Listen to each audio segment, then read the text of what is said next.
The story of the kings and queens of England is more surprising than you might think. It's a fine drama, 1,000 years of tales of lust and betrayal, of heroism and cruelty, of mysteries, murders, tragedies, and triumphs. The story of the Stuarts is, when you think about it, the most surprising of all. It's the story of a country deciding that it should abolish the monarchy and become a republic, and then, without any outside force or pressure, overthrowing the republic and making itself a monarchy again. That never happened anywhere else. Why did it happen here?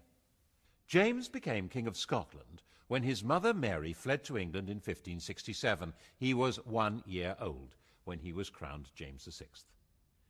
He grew up learning how to steer a path between religious fanatics and the violent Scottish nobility, and at the same time acquired a serious scholarly education. He was very proud of that.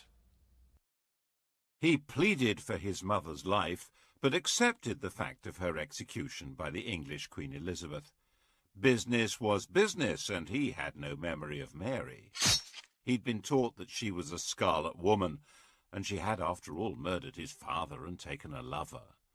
He was the recognized heir to the English crown, and he wasn't going to put that in danger. And so in 1603, when Elizabeth the Virgin Queen eventually died, the oldest monarch England had ever had, he came from Edinburgh to London for his coronation.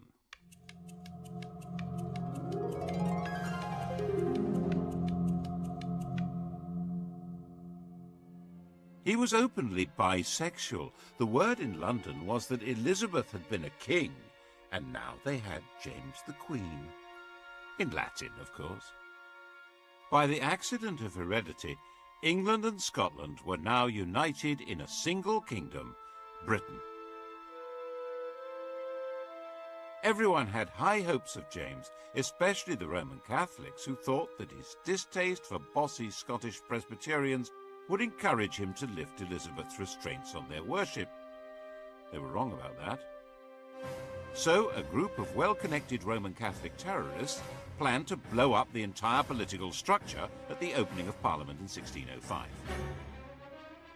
They brought over an explosives expert from the Low Countries. He organised placing 2.5 tons of gunpowder in a cellar under the Palace of Westminster. It's a sign of how secure England became that for the last 200 years, November the 5th, the anniversary of Guy Fawkes' capture, has been simply an excuse for a fun night of pretty explosions. Today, of course, in the shadow of 9/11, 5/11 has a more chilling resonance. Al-Qaeda terrorism has tainted many people's idea of Muslims, which perhaps makes it easier to understand how Fawkes' terrorism affected people's idea of Roman Catholics.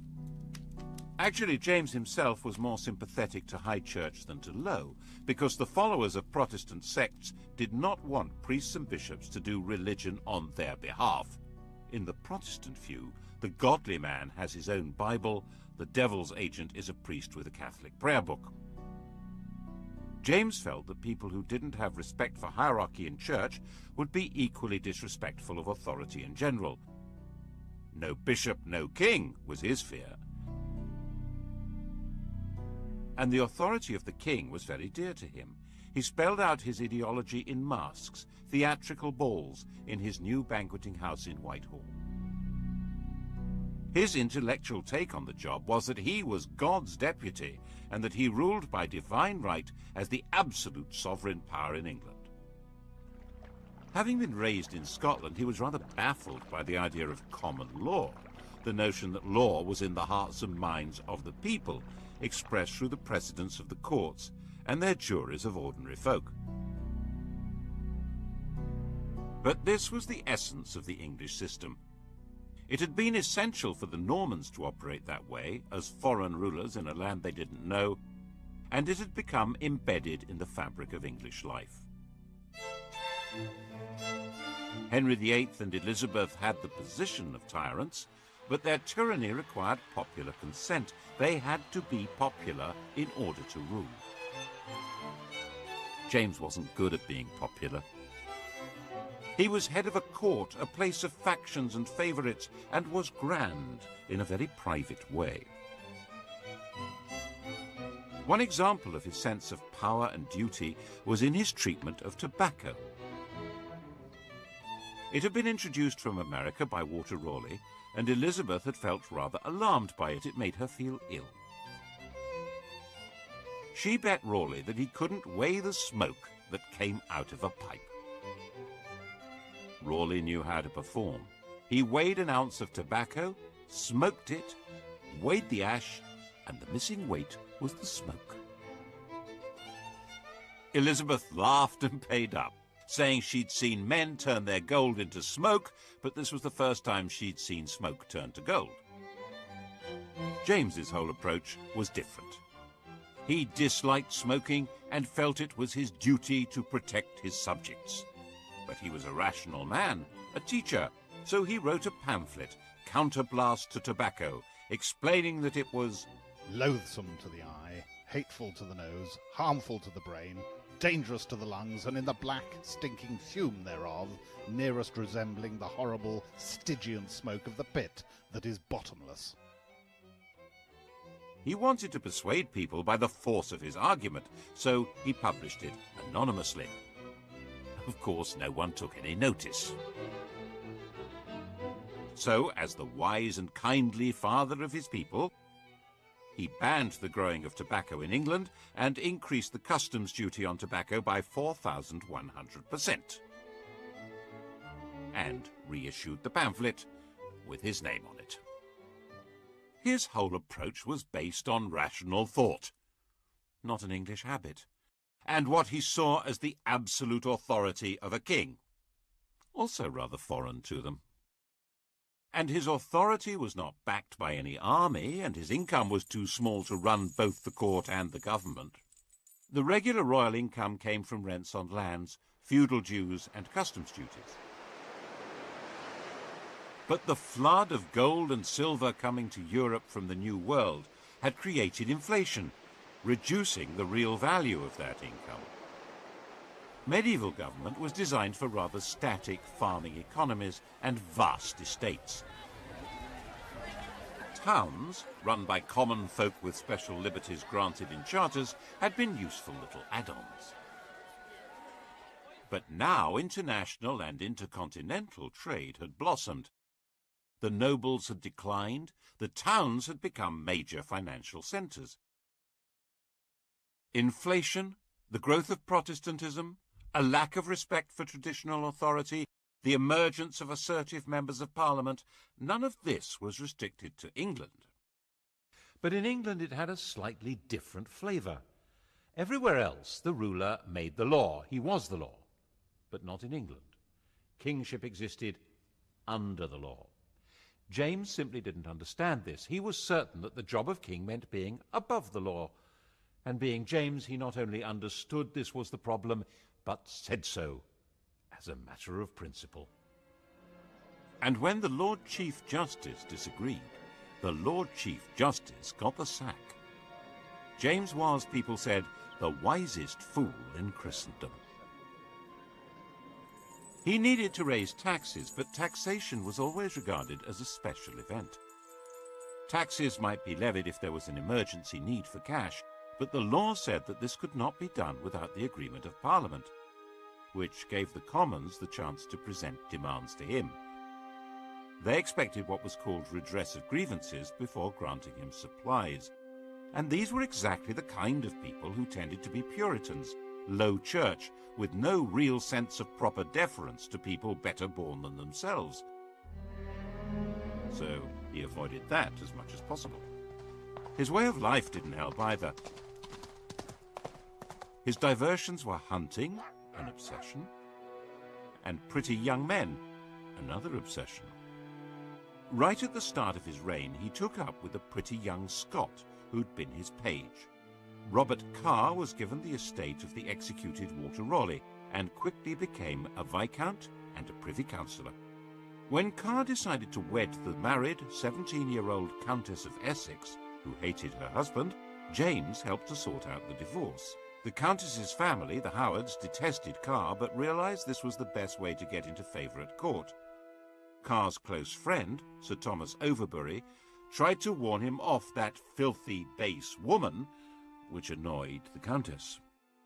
So the sweet young couple poisoned Sir Thomas, which opened the door eventually to the Howard's enemies, who exposed the murder plot to James, while providing him with another very beautiful young man, George Villiers, to take Carr's place. Carr and his wife were sentenced to death, and Villiers, whose legs were wonderful, became the Duke of Buckingham, and the murderous couple were pardoned. James wasn't exactly a Puritan's role model. By the time King James died, aged 58, in 1625, the King and the Puritans were set on course for a direct collision, and his son Charles wasn't going to change direction.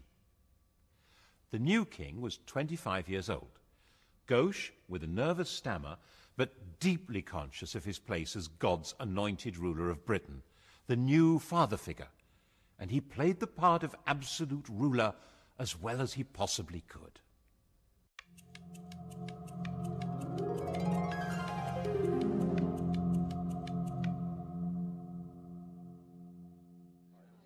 Of course, it was not the part that the Puritan merchants and gentry wanted played. They refused to grant taxes without being allowed a role in government, so Charles tried to manage on the sources of revenue that didn't need parliamentary approval. The most celebrated example was when he levied ship money. An ancient law was unearthed obliging seaports to provide ships in times of war. True, there was no war, but there were pirates, weren't there? In 1634, Charles made his demand and told the ports they could pay cash instead, ship money. This engraving was published to make people proud of paying up. And then the next year he extended the demand to inland communities. Otherwise, it would be unfair. It was obvious that if he got away with this, he'd have reinvented taxation under another name and would never need Parliament at all. The entire nation had steam coming out of its ears. One wealthy Buckinghamshire man, John Hampden MP, refused to pay and was hauled into the Court of Exchequer. Hundreds of people tried to jam into the court to watch. Of the 12 judges, 7 found for the king and 5 for Hampden. Since the king had thought he controlled the judiciary, this was a moral victory for Hampden. Things were made worse by Charles's actions as head of the church.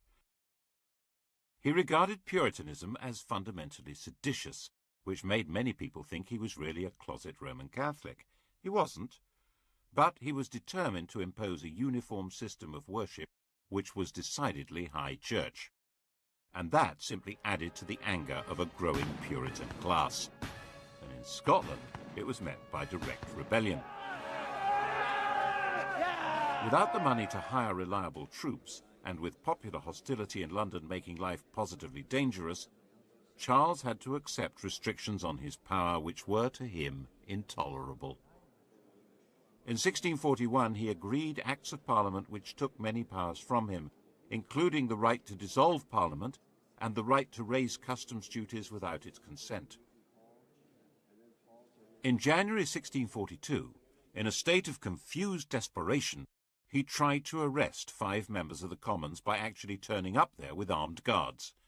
He failed, and faced with violent anger in the streets, he fled from London. In November, the now inevitable civil war began. People were called upon to choose between their king's determination to break the pretensions of Parliament and Parliament's determination to limit the power of the king. Most people actually didn't think they wanted to get involved, but the war grew with a murderous logic of its own and gradually became more bitter and more inescapable. It's now reckoned that possibly 250,000 people died in battle, of starvation, of disease, as a result of the fighting, out of a population of about 5 million. That's a far higher death rate than in the First World War. When the war ended in 1646 with the defeat of Charles's forces, an attempt was made to negotiate a settlement, But Charles was a dishonest negotiator, simply using this opportunity to try and organise the conquest of England from Ireland and Scotland. And then something quite new happened. In the brief and decisive Second War, the Parliamentary Army developed a revolutionary will of its own. When Charles was recaptured in 1647, Parliament tried to disband its forces, but General Fairfax and his men proclaimed that they were not a mere mercenary army and flatly refused to go home. Their job wasn't finished. The revolution had to be completed. They said it had to be established that the House of Commons was the supreme authority of England, and the king was, but at the most, the chief public officer of this kingdom, and accountable to this house. That was in September 1648. The Commons said, "Don't be so silly." You are exceedingly deceived, for God gives the king his authority. The army wasn't happy with that, so it crushed Parliament. It occupied London, used St. Paul's as the cavalry stables, and looted the treasury. 45 MPs were arrested, 146 were barred. The rump that remained were in effect the members chosen by the army, who would do what it wanted, which was to put Charles on trial for treason for levying war against the Parliament and Kingdom of England. The Rump Parliament, as people called it, resolved that they could make laws without the consent of the king or of the House of Lords, and then passed a law setting up a court to try the king. Charles said that he didn't recognize the court, as someone needed to explain to him what authority it possessed. On the 27th of January 1649, this court condemned him to death. Charles was taken to the banqueting house, that theatrical set built by his father for dramatic presentations in which the scripts were all about the glory of royal power. It was no longer used for those masks. Charles had commissioned Rubens to make paintings for the ceilings, and they were too precious to be damaged by candle smoke. The ideology of the performances had now been put on permanent display by Rubens. The paintings celebrated James's absolute rule, casting out war and discord, bringing peace, harmony, order, and prosperity to a grateful people. Charles, the small, dignified, stuttering man who'd commissioned the work and presided over the reality that flowed from it, was marched out through a window onto a specially constructed platform. He wore a thick vest so that he would not shiver with cold, which might be mistaken for terror.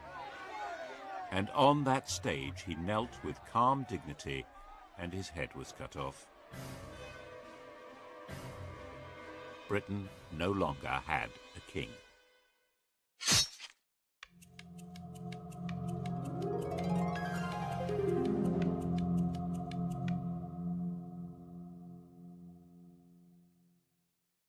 A week after the execution, Charles II was proclaimed king in Scotland. But Charles I's 18-year-old son wasn't there. He was in the Netherlands. He'd fled to France with a group of supporters 4 years earlier, and his one brief attempt to provide military help to his father in the Second Civil War had been a failure. His object now was to find a way of recovering his father's throne, and to hell with that stuff about being an absolute monarch. He landed in Scotland in 1651 and was prepared to sign up to whatever was asked of him, including agreeing to his father's blood guilt and his mother's idolatry, and becoming Presbyterian. If that's what it took to be proclaimed king, do it. The new English Republic wasn't going to stand for this, of course. The army, commanded by Cromwell, took over Scotland. Charles's forces were finally defeated at Worcester. If he'd been caught, he would probably have been killed. The story of his escape, disguised as a Worcestershire yokel, became a famous legend. At one point he spent all day hiding with a companion in an oak tree while the Roundheads searched for him below. It became a celebrated story in a way that didn't bode well for the Republic. Charles looked dashing and daring, while the Roundheads looked ridiculous, incompetent, and heavy-handed. Throughout his 6 weeks' flight, he remained cheery, polite, and very resourceful, ending up in the George Inn at Brighton. It's interesting that none of the 3 or 4 dozen people who recognized him were moved to betray him, either by the potential death penalty they faced or the £1,000 reward they could collect. He got away to France, then to Germany and Brussels, living in a kind of limbo, short of money and with no coherent plan of return. So how did he do it? After the execution of Charles I, England was a republic. Look at what happened to the design of the Great Seal, the official mark on statutes and proclamations. Here's Charles's seal, the seal of a king. He canters on horseback with his greyhound running alongside, and the Latin motto means Charles, by the grace of God, King of Great Britain, France and Scotland, defender of the faith. After his execution, the new republic was in theory ruled by the House of Commons. So instead of a king's seal, the Great Seal was the seal of the House of Commons. It shows the Commonwealth, a map of Britain, and on the other side are the Commons themselves. And the motto simply says, 1651, in the 3rd year of freedom, by God's blessing restored. In English. Didn't last, though, because the real power wasn't the House of Commons. It was the army. For a while, the army was too busy to take much notice of England. It was occupied with the destruction of Ireland, where a large part of the population were irredeemably loyal to Catholicism and the monarchy. But when it finally turned round and looked at England, it found that there still hadn't been a thoroughgoing Puritan revolution. So, in 1653, Cromwell, the army's most powerful general, cleared the Commons at sword point and installed a new parliament, which he thought would be more capable of bringing about a revolutionary transformation of society. His own Chamber of Righteous Puritans, the so-called nominated parliament, turned out to be no more to his liking, and he dismissed that too, installing himself as the Lord Protector. And the Great Seal was now his own. It shows Oliver Cromwell on horseback, just like Charles, but stepping out very stately rather than cantering with a greyhound. And the motto says, By the grace of God, the Republic of England, Scotland and Ireland, and the Protector Oliver, in Latin. In what sense was this a republic? However unwillingly, and he kept protesting his unwillingness, Cromwell was driven by his own belief in the divine right of revolution to run the country as a militarized kingdom for Puritan saints.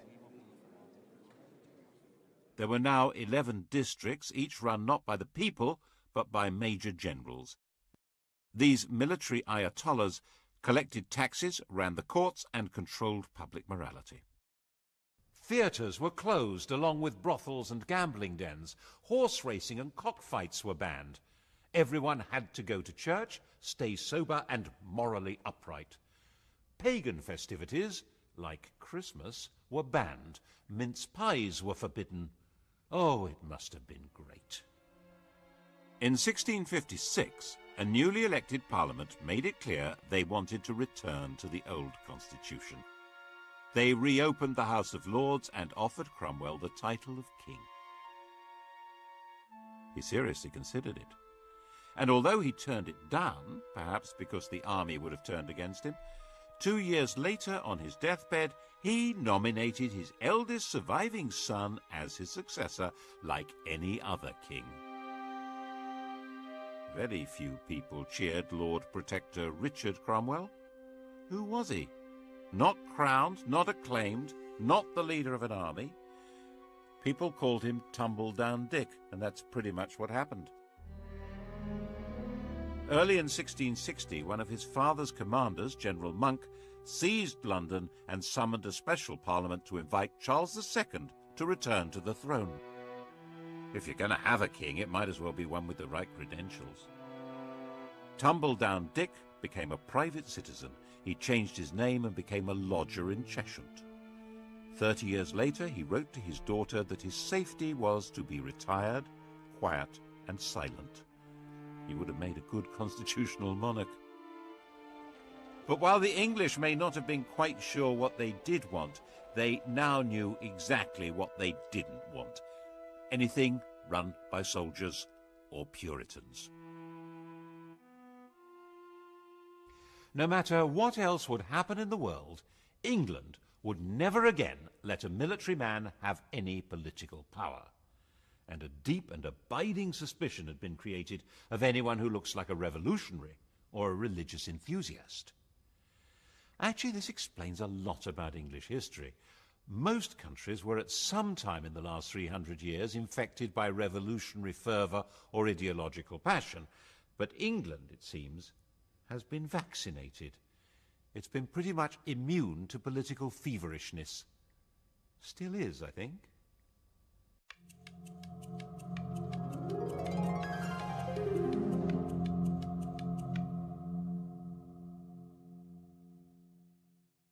Charles was really a very popular king. His manner was light and easy, his court dissolute and cheerful, his sexual enthusiasms generous and very, very un-Puritan.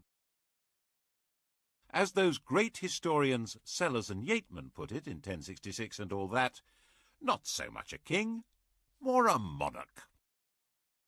The years since his father's execution were called the interregnum, and the idea was to pretend that nothing much had really happened. The parliamentary records for those years were torn up. An Act of Parliament gave the new king control of the armed forces, and Parliament agreed to give him an inadequate annual revenue. 10 of the people who'd been involved in the execution and trial of Charles I were themselves put on trial, and then hanged, drawn and quartered. Cromwell and 3 other military commanders of the parliamentary army were also put on trial. They didn't put up a very convincing defence, being dead. Their bodies were dug up and hung in chains at Tyburn. It was all good popular entertainment, and theatres reopened and maypoles were back in business. Merry England had been restored. Charles had given a written promise of pardons, arrears of army pay, and what was called liberty of tender consciences in religious matters. He also confirmed land purchases made during the interregnum, which helped maintain stability, but was a bit of a blow to cavaliers who'd lost their wealth and their land by being on the wrong side. In a way, the sense of a new beginning was strengthened by the destruction of the capital by plague and fire. Plague was a swift and grotesque disease, which had erupted frequently before, but in 1665 it took a firm grip and killed about 20% of the city's population. London was largely turned into a ghost city as the survivors fled. The king, who'd moved to Hampton Court, gave £1,000 a week to London charity. And then London began to burn. The king returned to the city with his brother James, the Duke of York, to take personal charge of firefighting in the streets. Everyone knew that the mayor had been too timid to pull down houses that might have created fire breaks until he was directly ordered to do so by Charles. It certainly helped the royal image, though it didn't help London much. The old, rotting, diseased structure was purified by an inferno that simply burned the place away as thoroughly as if it had been blasted by a nuclear weapon, and a lot more cleanly. And the new city that arose was a classic image of the political settlement of the restored monarchy. The old medieval structures had gone, but Christopher Wren's plan for a brand new city of piazzas and arcades was rejected. That was the sort of Renaissance princely city that existed on the continent. They were the stages on which state ceremonies could be impressively performed by grand leaders, not needed here. Wren was allowed to build a new modern cathedral and a swathe of churches in which altar, pulpit and congregation are positioned to be equally important, not too Roman Catholic, not too Puritan. But the old street plan was retained. Everyone could rebuild their own place on their own plot, and the narrow streets and little alleys of medieval London that still existed in everyone's memories regrew from the ashes,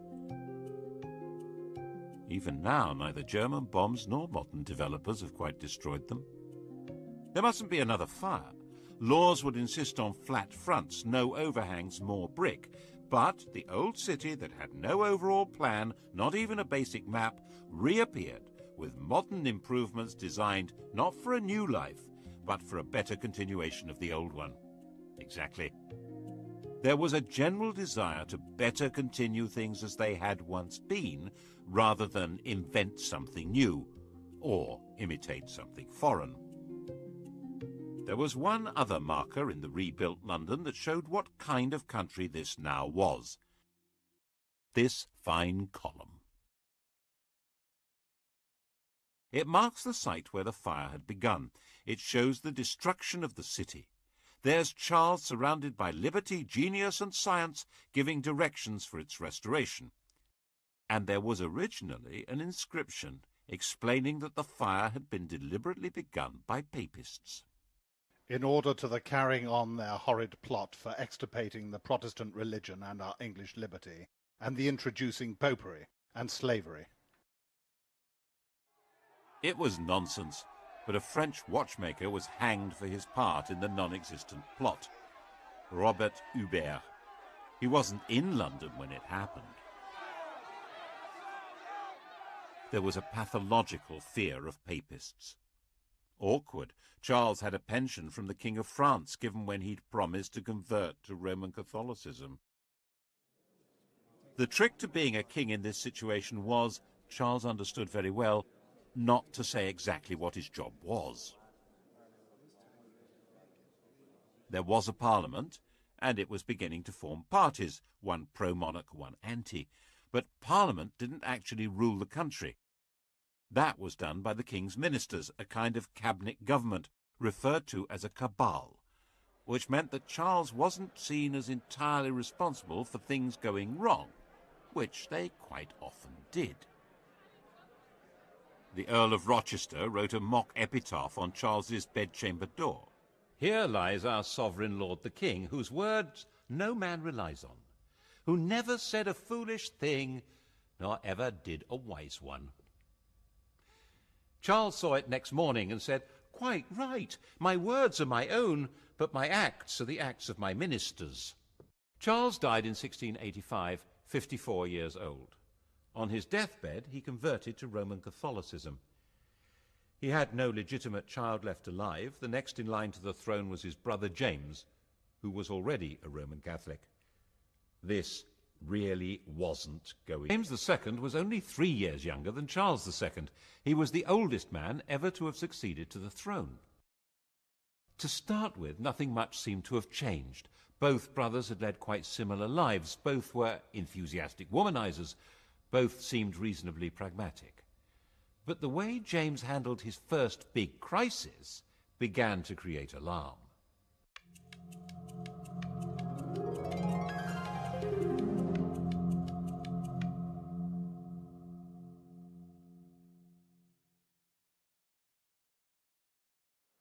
The restoration of the monarchy had obviously not been welcomed by everyone.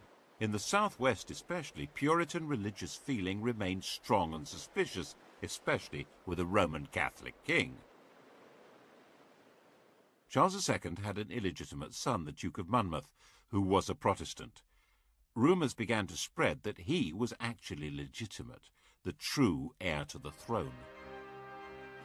Monmouth came over from the Low Countries and began a rising in the southwest, where he was proclaimed King Monmouth. The rebellion was crushed. James, determined to make an example of the rebels, ordered the arrest and punishment of everyone involved. At each centre, Dorchester, Taunton, Exeter, Bristol, Wells, people were rounded up for a special court known as the Bloody Assize, punishing not just rebels, but anyone who was accused of even helping the wounded.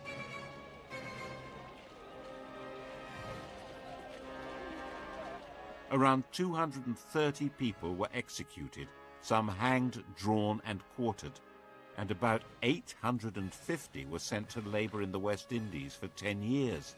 And many more, of course, were fined and had property confiscated. And James did not disband the army that had been formed to put down the rebels. England had a standing army again, just as it had under Cromwell. And he appointed Roman Catholic officers to run it. People began to murmur, and when the House of Lords expressed discontent, he dissolved Parliament. And as he continued to appoint Roman Catholics to public and church offices, public support began to ebb away from him. At his instigation, for instance, all the fellows of Magdalen College, Oxford, were dismissed, and the college was turned into a Catholic seminary. James had two daughters, who were both Protestants. The elder girl, Mary, was married to William of Orange, ruler of the Dutch, a Protestant head of state. The heir to the throne would reverse James's whole policy. But early in 1688, James's queen gave birth to a son who would be raised as a Catholic. This was, he thought, excellent news. It made him more secure. He was wrong. It sealed his fate. Well, that and the fact that he seemed to be preparing for a joint war with Catholic France against the Protestant Dutch. And now it became evident that the Civil War really had changed the place of the king in England. He ruled by permission of Parliament, and Parliament wasn't going to put up with this one. A group of leading members of Parliament sent a secret invitation to William of Orange to save the country from a Catholic takeover by bringing them military assistance. William brought over a fleet carrying a large professional army. James tried to block it with his own fleet, but the winds were against him, and William landed unopposed in November 1688 at Tor Bay. The West Country had its own score to settle with James. And James simply panicked. The army wasn't behind him. Parliament wasn't. London wasn't. He was going the same way as Tumbledown Dick. In the middle of the night, he scurried out of Whitehall Palace by a secret passage. He got down to Sheerness, throwing the Great Seal into the Thames on the way. Ha! That'll fox him! It didn't fox anyone. He was captured by local fishermen. Eventually, William gave him permission to go to France, and no one had the faintest idea what to do next. William hadn't come to depose James, but to give military backing to Parliament in their quarrel with him. James had quite obviously quit, abdicated, gone, taking his son with him. England, having failed to be a republic, had failed to be a monarchy. It was a bit of a puzzler. Perhaps William should declare himself king by right of conquest. He didn't think so. Parliament wanted Mary to take the crown, James's daughter, after all. But she insisted that her husband was boss, and he didn't intend to play the Duke of Edinburgh role, 2 paces behind the ruling lady. This short, stooping, asthmatic man with bad teeth was tough and shrewd. He was himself a grandson of Charles I and wouldn't make a humble consort. In the end, a deal was struck. They would both be sovereigns, Mr. and Mrs. King and Queen, by the invitation of Parliament.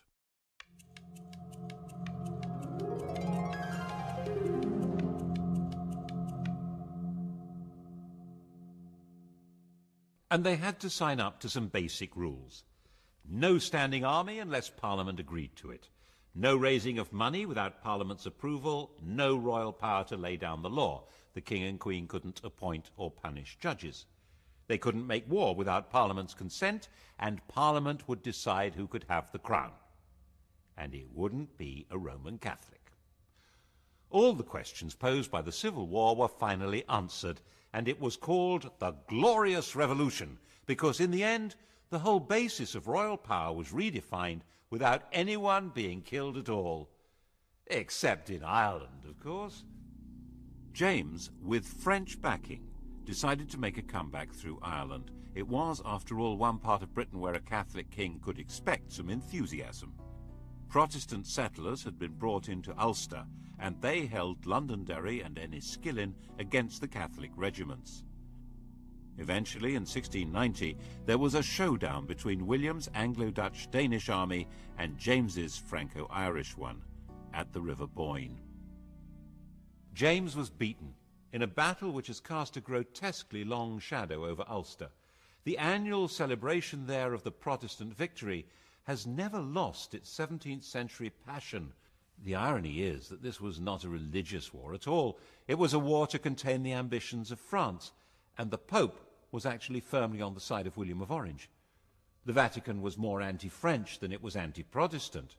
The Orange men at the Battle of the Boyne were actually fighting for the Pope as well as King Billy.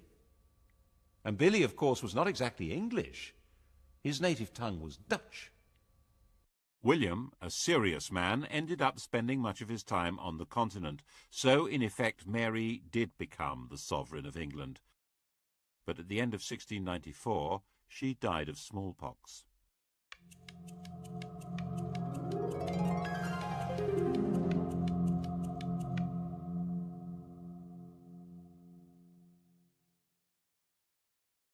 England was now in effect ruled by an oligarchy through Parliament. The king had a role, but by no means a commanding one. Part of that role, as he saw it, was to push forward religious tolerance in a fundamentally intolerant country. Tolerance does have its limits. At his death in 1702, the question of the succession had already been agreed and settled. The crown passed to Mary's sister Anne.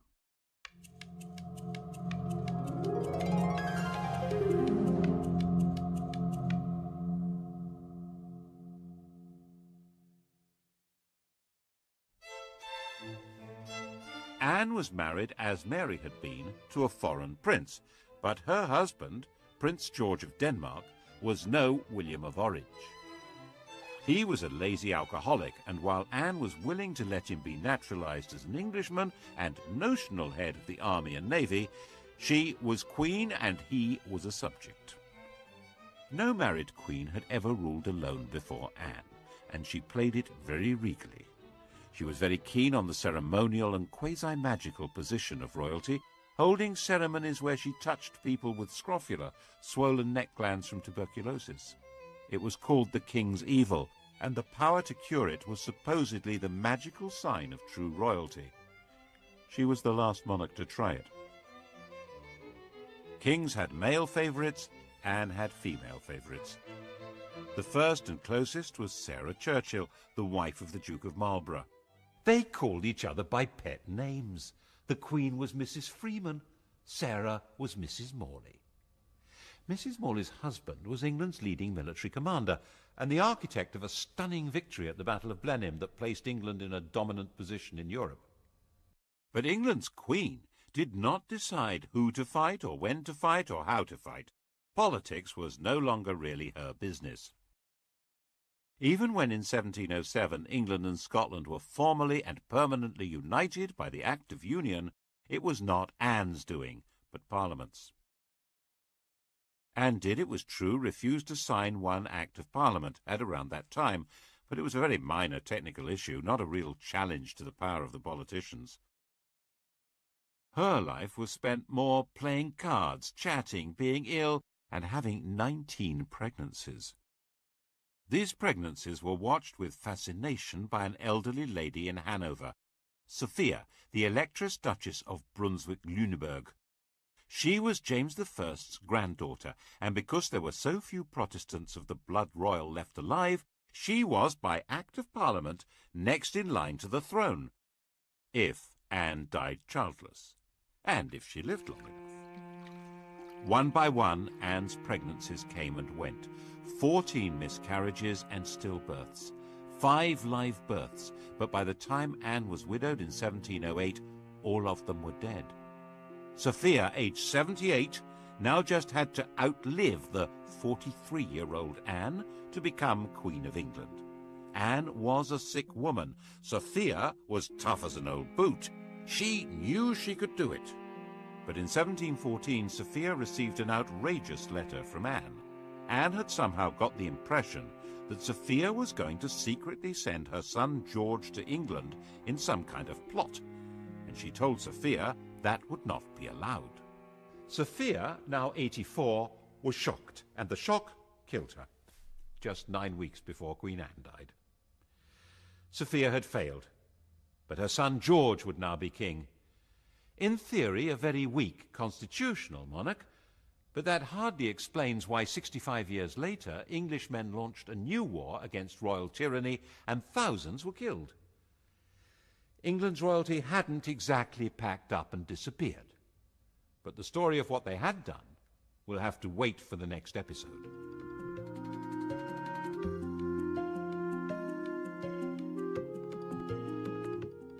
Lust and madness loom large in the colourful reigns of the Georgians tonight at 10 o'clock.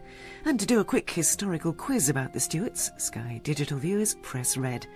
Hardware coming up on UK TV history, the Hawker Hurricane and the aircraft carrier, decisive weapons.